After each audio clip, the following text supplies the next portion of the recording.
Assalamualaikum warahmatullahi wabarakatuh. Kami dari kelompok 6 Sistem Informasi Manajemen kelas D. Perkenalkan, nama saya Alkaila Rasid Asran dengan NPM 190 322 160. Selanjutnya ada rekan saya. Perkenalkan, nama saya Muhammad Arya Junar Putra, NPM 10090322162. Perkenalkan, nama saya Armanda Akbar Suhenda dengan NPM 190 322 149.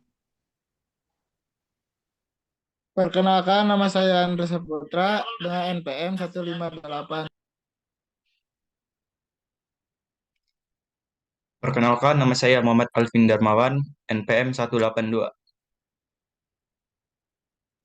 Kami berlima di sini ingin menjelaskan tentang konsep dasar sistem informasi manajemen. Pembahasannya ada tiga. Yang pertama itu ada konsep sistem informasi, yang kedua ada klasifikasi sistem, dan yang ketiga ada karakteristik sistem. Konsep sistem informasi. Terdapat dua kelompok pendekatan di dalam mendefinisikan sistem, yaitu yang pertama, menekankan pada prosedur, yaitu suatu sistem adalah suatu jaringan kerja dari prosedur-prosedur yang saling berhubungan, berkumpul bersama-sama untuk melakukan suatu kegiatan atau menyelesaikan suatu sasaran yang tertentu. Yang kedua, ada menekankan pada komponen atau elemen. Sistem merupakan sekumpulan sumber daya yang saling terkait yang ingin mencapai suatu tujuan.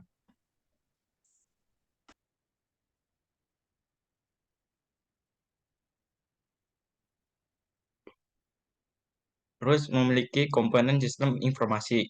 Yang pertama perangkat keras, yang kedua perangkat lunak, yang ketiga prosedur, yang keempat jaringan dan komunikasi data, yang kelima basis data, dan yang terakhir orang. Konsep sistem informasi memiliki sumber daya pendukung perencanaan, sumber daya informasi pendukung keputusan, sumber daya informasi sehari-hari, serta informasi penjelasan transaksi, penjelasan status, dan sebagaimana. Terus, lingkungan internal memiliki input, processing, dan output. Yang kedua, lingkungan eksternal. Yang pertama, stakeholder, pesaing, pemerintah, dan konsumen.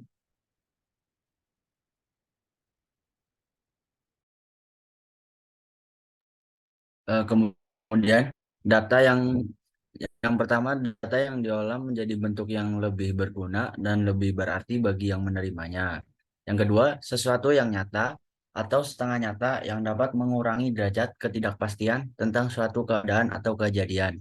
Dan yang terakhir adalah data yang diatur untuk membantu memilih beberapa tindakan atau non-tindakan saat ini atau di masa depan untuk memenuhi tujuan perusahaan.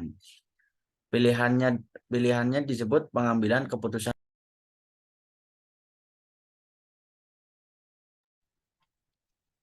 Berikutnya yaitu ada klasifikasi sistem.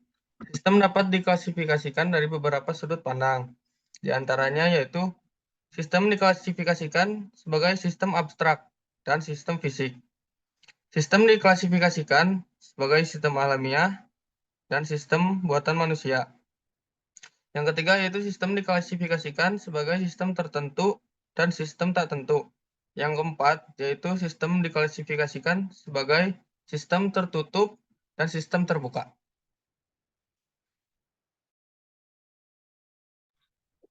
Berikutnya ada karakteristik sistem. Suatu sistem mempunyai komponen-komponen sistem atau subsistem. Suatu sistem terdiri dari sejumlah komponen yang saling berinteraksi, yang saling bekerja sama membentuk satu kesatuan. Dua, ada suatu sistem mempunyai batas sistem boundary. Daerah yang membatasi antara suatu sistem dengan sistem yang lainnya atau dengan lingkungan luar. Tiga, suatu sistem mempunyai lingkungan luar. Apapun di luar batas dari sistem yang mempengaruhi operasi sistem. Yang keempat, suatu sistem mempunyai penghubung atau in per page.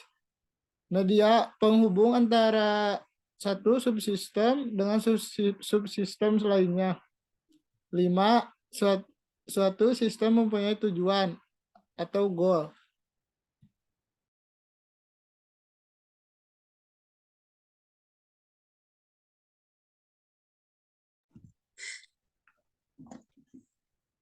Itulah yang bisa kami paparkan tentang konsep sistem informasi manajemen.